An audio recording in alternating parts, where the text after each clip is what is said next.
दोस्तों आ गया है यूपी टेट का नोटिफिकेशन। यह नोटिफिकेशन जो है 2/5/2025 को आया है और ये जो रजिस्ट्रेशन करने की जो तारीख है वह फार्म भरने की यानी जो तारीख है वह 14/5/2025 है और अंतिम तारीख 17/6/2025 है। और उसके बाद अगर कोई इसमें जो शुल्क भुगतान और संशोधन करने की जो तारीख है वह 24/6/2025 दिया गया है। तो उत्तर प्रदेश वालों के लिए बहुत सी खुशी खबर है कि भाई पेट का आ गया, क्योंकि पिछले साल पेट नहीं हुआ था परंतु इस साल आ गया है।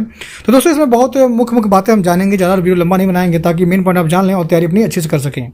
और दोस्तों ये जो पेट का एग्ज़ाम है एक बार आप पास करेंगे या प्राप्त अंक जब प्राप्त कर लेंगे तो जो आपके अंक हैं वह 3 साल के लिए मतलब मान्य रहेंगे या प्रभावी रहेंगे और उसी के आधार पे आपका चयन होगा। जैसे मान लीजिए कि अगर कोई विज्ञापन आता है नौकरी का तो उसमें एक होता है नॉर्मलाइजेशन अंकों का, यानी नॉर्मलाइजेशन और शॉर्ट लिस्टिंग करके आपको उस पर चयन किया जाएगा, आपको मतलब उसमें चयनता रखी जाएगी।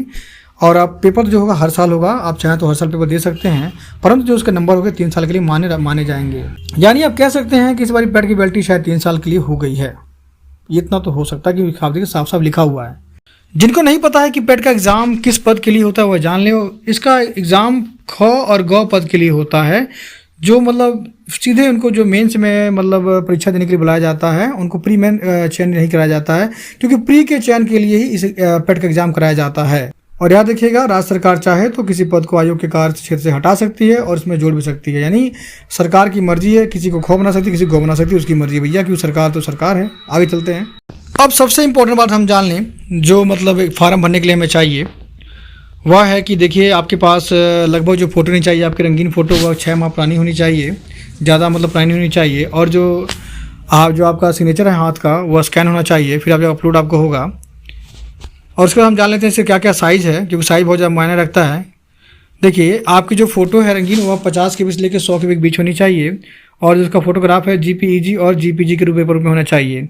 उसके बाद दोस्तों जो हाथ किया हुआ साइन है उसका जो साइज़ है 30 के बीच से लेकर 50 के बीच होना चाहिए।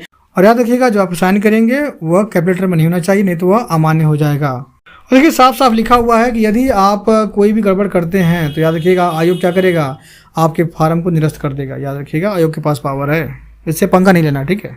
आगे अब सब फार्म भरने के बाद आपको डिक्लेरेशन पे आपको सबमिट करना पड़ेगा, तब जाके आपको फार्म सबमिट होगा, नहीं तो नहीं होगा। और जो इसका मतलब फीस जो है जमा करने के लिए आप क्रेडिट कार्ड, डेबिट कार्ड और इंटरनेट बैंकिंग UPI से या SBI के ई चालान से भी आप भर सकते हैं, पर आज के ई चालान भरता कौन है, सब UPI से भरेंगे लगभग, मुझे इतना पता है। अब सबसे महत्वपूर्ण बात जिसके लिए आपके मन में लड्डू फूट रहा होगा और आप जानना चाहते रहे होंगे कि बाकी आखिर इसका फीस कितना लगेगा, तो जो सामान है उनके लिए लगभग 160 रुपये शुल्क है और ऑनलाइन प्रोसेसिंग फीस 25 रुपये, कुल मिला के 185 रुपये हुआ, ठीक है। यानी 185 रुपये आपको देना पड़ेगा। OBC के लिए भी सेम है, 185 ही है। अनुसूचित जाति के लिए 95 है, टोटल मिला के मतलब प्रोसेसिंग फीस भी और फीस मिला के है। अनुसूचित जनजाति के लिए 95 है और जो दिव्यांग हैं यानी जो हैंडीकैप हैं उनके लिए 25 रुपये रखी गई है। और ये भी है जो भूतपूर्व सैनिक हैं या स्वतंत्रता सेनानी हैं या उत्कृष्ट के खिलाड़ी हैं या महिला अभ्यर्थियों हैं, उनको क्रमांक के अनुसार मतलब महिला अभ्यर्थी जो हैं उनके लिए क्रमांक के अनुसार 1 से लेकर 4 तक जो फीस के नियम है उन्हीं के अनुसार फीस उनको देना पड़ेगा। याद रखिएगा स्वतंत्रता सेनानी को और भूतपूर्व सैनिकों से खिलाड़ियों के लिए और महिला अभ्यर्थियों के लिए भी सेम चीज़ है। बाकी ये बताया गया कि जब फॉर्म आपको सबमिट हो जाएगा तो क्या करें, प्रिंट आउट निकालेंगे और अपने पास रख लेंगे, एग्जाम में काम आता है, मतलब रोल नंबर देखने के लिए। और दोस्तों मैं पहले बता चुका हूँ कि ऑनलाइन जब संशोधन आप जैसे मान लीजिए कोई गलती त्रुटि हो जाती है फार्म भरने में, तो आप 24/6/2025 से पहले 24/6/2025 से पहले आप मतलब आपके मोबाइल पर OTP आएगा और आपका फार्म खुल जाएगा। जो गलती होगी उसको आप ठीक कर देंगे, ठीक है। पेट के दोस्तों ज़्यादा कोई पढ़ने की मतलब ज़्यादा हाई एजुकेशन नहीं मांगता है, सिर्फ हाई स्कूल मांगता है। हाई स्कूल क्वालिफिकेशन जरूर चाहिए। तो जो भी मतलब 12 पास कर लिया है वह बच्चा इसको भर सकता है बड़े शौक से। और एक बात ये भी है उसकी उम्र कम से कम 18 साल होनी चाहिए, ये भी अनिवार्य है। और ये भी जान लेते हैं कि आयु में क्या क्या छूट मिली है, ये बहुत महत्वपूर्ण है। देखिए आयु में जो सामान्य वर्ग है उसके लिए मतलब सामान्य वर्ग है सभी के लिए है 40 वर्ष तक, तो मतलब 40 वर्ष तक व्यक्ति इस फार्म को भर सकता है और अपना तैयारी कर सकता है, ठीक है। जो अनुसूचित जनजाति है उनके लिए 5 साल की छूट दी गई है और जो भूतपूर्व सैनिक है उनको 3 साल की दी गई है और इसी के आधार पर OBC को भी 3 साल की छूट दी गई है। और जो दिव्यांगजन है उनको 15 साल की छूट दी गई है, ये देखिए सामने। तो आयु सीमा सबको पता चल गई है और अब इसी हिसाब से अपना फार्म भर लेंगे। अभी भी जान लेते हैं आरक्षण किसको मिलेगा इस एग्जाम के अंदर। आरक्षण सिर्फ उन्हीं को मिलेगा जो राज्य सरकार के अधीन है और जो अनुसूचित जनजाति यानी जो उत्तर प्रदेश के अनुसूचित जनजाति है, अनपिछड़ा है, अन्य वर्ग है, जो भी हैं सिर्फ उन्हीं को मिलेगा और अन्य स्टेट को नहीं मिलेगा। अन्य स्टेट वाले किस में जाएंगे, जनरल में चले जाएंगे। देखिए यहाँ पे साफ साफ लिखा है जो आप स्कोर प्राप्त करेंगे, जो मैं अभी पहले बता चुका हूँ। देखिए यहाँ साफ साफ लिखा है स्कोर की वैधता, ध्यान देखिए आप लिखा हुआ है, ठीक है। इसमें देखिए साफ साफ लिखा है कि 3 साल तक प्रभावी रहेंगे, यानी एक बार आप पास कर लेंगे तो 3 साल तक के लिए बल्ले बल्ले है। फिर आप जम के तैयारी करिए, लेखपाल चाहे वीडियो की जिसकी में तैयारी करिए। तो दोस्तों इस बार अच्छा मौका है, जम के तैयारी करिए, इसको पास करना अनिवार्य है। और मैं बताना चाहता हूँ, मैं अपने इस चैनल पे इसके लिए इस क्लास चलाऊंगा स्पेशल, ताकि बच्चे क्वालिफाई करें। अब इसका सबसे महत्वपूर्ण टॉपिक जो है सिलेबस, देखिए नोट कर लीजिए और आपके पास कॉपी पेन नहीं लेके बैठ जाइए जो वीडियो देख रहा हो। और जो, क्योंकि देखिए तैयारी ऐसी करिए जो सिलेबस के अकॉर्डिंग हो। बिना सिलेबस के अकॉर्डिंग आप तैयारी करेंगे तो क्या हो, कोई फायदा नहीं होगा, आप हर एग्जाम तैयार करते रहेंगे और फेल होते रहेंगे। तो दोस्तों आपके सामने स्क्रीन पर दिया हुआ है कि इसका जो सिलेबस क्या है, विषय देखिए क्या है, इतिहास है। इतिहास के अंदर देखिए क्या क्या आएगा। देखिए इसका इतिहास के अंदर सिंधु घाटी सभ्यता, वैदिक संस्कृति, बौद्ध धर्म, गौतम बुद्ध का जीवन, जैन धर्म, मौर्य वंश, चंद्रगुप्त मौर्य, हर्षवर्धन, राजपूत काल, देखिए सल्तनत काल, मुगल सम्राट, मराठा, ब्रिटिश राज्य का सामाजिक आर्थिक प्रभाव, ये सब आपका इतिहास के अंदर आएगा, ठीक है दोस्तों। तो इसके मतलब भारतीय इतिहास के बारे में आपको इसमें पढ़ना पड़ेगा, इन सब के बारे में। और उसके बाद हम जानते हैं राष्ट्रीय आंदोलन के बारे में क्या क्या पढ़ना पड़ेगा। स्वाधीनता आंदोलन के बारे में आपको पढ़ना पड़ेगा। स्वदेशी तथा सविनय अवज्ञा आंदोलन, महात्मा गांधी तथा अन्य नेताओं की भूमिका क्या थी, इसके अंदर ये जानना पड़ेगा आपको। क्रांतिकारी आंदोलन तथा उग्र राष्ट्रवाद का उदय का कब हुआ था, इसके बारे में पढ़ना पड़ेगा। विधायी संशोधन तथा ब्रिटिश इंडिया एक्ट का 1935, यानी विधायी संशोधन एक्ट जो ब्रिटिश इंडिया एक्ट था 1935 को पढ़ना पड़ेगा। और भारत छोड़ो आंदोलन, आज़ाद हिंद फौज तथा नेताजी सुभाष चंद्र बोस के बारे में आपको पढ़ना पड़ेगा। तो ये था इतिहास का विषय जो 2 भागों में बटा हुआ था। अब हम बात करते हैं भूगोल के बारे में। देखिए भूगोल के अंदर भारत में विश्व का भौतिक भूगोल आपको पढ़ना पड़ेगा। नदियाँ, नदियों की घाटी, भूजल संसाधन, पर्वत, पहाड़, मालाएं, मारुस्थल, शुष्क वन, खनिज संसाधन। उसके बाद भारत में विश्व का राजनीतिक भूगोल कैसा है, ऑल ओवर वर्ल्ड मैप पढ़ना पड़ेगा। जलवायु मौसम कैसा है और टाइम जोन उसका कैसा है, मान लीजिए ऑस्ट्रेलिया में क्या है तो इंडिया में क्या चलता है।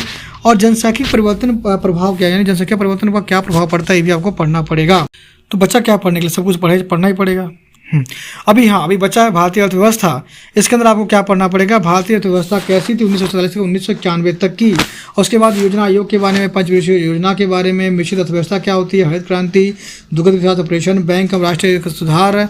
और वर्ष 1991 में आर्थिक सुधार था। इसके बाद अर्थव्यवस्था वर्ष 2014 के पश्चात आर्थिक सुधार, उसमें क्या क्या हुआ, कृषि सुधार क्या हुआ, ढांचागत सुधार कैसा हुआ, श्रम कैसा हुआ, आर्थिक सुधार। और जीएसटी के बारे में भी आपको पढ़ना पड़ेगा, क्योंकि जीएसटी मॉडर्न चीज़ आ गई है, उसके बारे में अच्छे से पढ़ लीजिएगा। इसके बाद दोस्तों भारतीय संविधान है और लोक प्रशासन, इसके बारे में आपको पढ़ना पड़ेगा। इसके अंदर आपको भारतीय संविधान, मुख्य विशेषताएं, राजनीति निर्देश, मौलिक अधिकार, संसदीय प्रणाली, संघ एवं केंद्र शासित प्रदेश, केंद्र राज्य संबंध, न्यायिक ढांचा, सर्वोच्च न्यायालय, उच्च न्यायालय। फिर जिला प्रशासन और स्थानीय निकाय एवं पंचायती राज के बारे में भी आपको जानना पड़ेगा। सामान्य विज्ञान के बारे में भी आपको पढ़ना पड़ेगा। भौतिक विज्ञान, प्रारंभिक रासायनिक विज्ञान और जीव विज्ञान के बारे में पढ़ लीजिएगा। खासकर 10वीं लेवल तक आता है, 10 लेवल तक मजे से पढ़िएगा तो आपको पास पक्के हो जाएंगे। और मैथ भी इसके अंदर आता है, पूर्ण संख्या, भिन्न, दशमलव, प्रतिशत, साधारण अंकगणित, वर्गमूल, वर्ग, घात, घाता इकाई एवं घात औसत, ये सारा आपको 10वीं लेवल तक जो भी आपने किया है सब कर लीजिएगा। और उसके बाद दोस्तों सबसे अच्छा टॉपिक जो मतलब हिंदी वालों को पसंद है वो है हिंदी। देखिए दोस्तों हिंदी भी इसके अंदर है। इसके अंदर दोस्तों आपको संधि, विलोम, पर्यायवाची, वाक्यांश, लिंग, समृष्ट, भिन्नार्थक, मुहावरे, सामान्य अशुद्धियाँ, लेखन और रचनाएं भी आपको पढ़नी पड़ेगी। और अंग्रेजी भी है 5 नंबर का, देखिए ध्यान से। अंग्रेजी व्याकरण और गद्यांश और आधारित प्रश्न भी आपको पढ़ने पड़ेंगे। उसके बाद दोस्तों रीजनिंग भी आपको करनी पड़ेगी। लघु रीजनिंग, बृहत रीजनिंग, क्रम रीजनिंग, क्रमिक रीजनिंग, समूह के भिन्न के अलावा कैलेंडर, कारण प्रभाव, कोडिंग, डिकोडिंग और ये क्या है, कथन और विशेषण के निर्णय के बाद पढ़ना पड़ेगा। इसकी कितना नंबर है, 5 नंबर है। यानी अंग्रेजी का भी 5 नंबर है, हिंदी का भी 5 नंबर देखिएगा और इंग्लिश का भी 5 नंबर है। और समसामयिक करंट अफेयर देखिए, बहुत इंपॉर्टेंट करंट अफेयर देखिए, इसका नंबर कितना 10 नंबर का है, थोड़ा सा ध्यान दीजिएगा। देखिए 10 नंबर का करंट अफेयर। उसके बाद समान जागरूकता, यानी समान जनरल नॉलेज जो होती है, अवेयरनेस, भारत के पड़ोसी राज्य के बारे में, देश राजधानी के बारे में, भारत राज्य के बारे में, मतलब जो भी हमारे भारत के संबंधित कला संस्कृति, पर्यटन है, मुख्यालय है, खेल है, संसद है, भवन है, ये भी है, इन सब के बारे में आपको पढ़ना पड़ेगा। इसका नंबर 10 नंबर मिलेगा। अब दोस्तों एक ये भी अपठित हिंदी गद्यांश विवेचन विशेषण, यानी इसमें आपको पढ़ के आपको उत्तर देना पड़ेगा। ये 10 नंबर का है, 5 प्रश्न का होगा। फिर ग्राफ की व्याख्या करनी है और आपको बताना है ग्राफ क्या कह रहा है, ये भी 10 नंबर का है। उसके बाद तालिका व्याख्या, उसका तालिका व्याख्या विश्लेषण तालिका, ये भी 10 नंबर का है। तो दोस्तों कुल मिला के आपका हो गया 100 नंबर। और देखिए क्या कह रहा है, देखिए बहुत इंपॉर्टेंट बात कह रहा है क्या कि क्रमांक 1 से लेकर 9 पर अंकित शैक्षणिक विषयों के संबंधित प्रश्नों की कठिनाई पर स्तर, डिफिकल्टी लेवल डिफ़िकल्टी लेवल राष्ट्रीय शैक्षिक एवं अनुसंधान एनसीईआरटी द्वारा निर्धारित सेकेंडरी सीनियर सेकेंडरी का स्तर का होगा। देखिए बता भी दे रहा है कि सेकेंडरी और सीनियर सेकेंडरी के स्तर का होगा, तो ज़्यादा घबराने की जरूरत नहीं, सिर्फ एनसीईआरटी किताबों को लाइए और जम कर रट लीजिए, आप पास पक्का हो जाएंगे दोस्तों। और एक और इम्पॉर्टेंट बात देख लीजिए, माइनस मार्किंग होगी, याद रखिएगा माइनस मार्किंग है, देख लीजिएगा। अगर आप गलत उत्तर देंगे तो कितना कटेगा भैया, 1/4 कट, ये नंबर कट जाएगा, इसलिए क्या होगा, ध्यान से आप इसको पेपर दीजिएगा। तो दोस्तों ये था UPSSC का पैट जिसका नोटिफिकेशन आ चुका है और मैंने आपको इसमें जो मुख्य बातें वो बता दी हैं। बाकी अगर आप चाहें तो upsssc.governmentin.in पे जाके इसकी जो PDF है अच्छे से लेके पढ़ सकते हैं। अगर मैं और ज़्यादा बताता तो वीडियो बहुत ज़्यादा लंबी हो जाती, इसलिए मैंने जल्दी शॉर्ट में इसको ख़त्म करने की कोशिश की है। और दोस्तों इसकी तैयारी के लिए मैं अपने चैनल पे इसके जो विषय हैं, विषय सामग्री है, उसी के आधार में पढ़ाऊँगा। आप चाहे तो मेरा ज्वाइन कर सकते हैं और चाहे तो इसको आप क्लास अटेंड कर सकते हैं। तो दोस्तों पढ़ते रहिए DB एजुकेशन के साथ में, आपका समय शुभ हो। जय हिंद।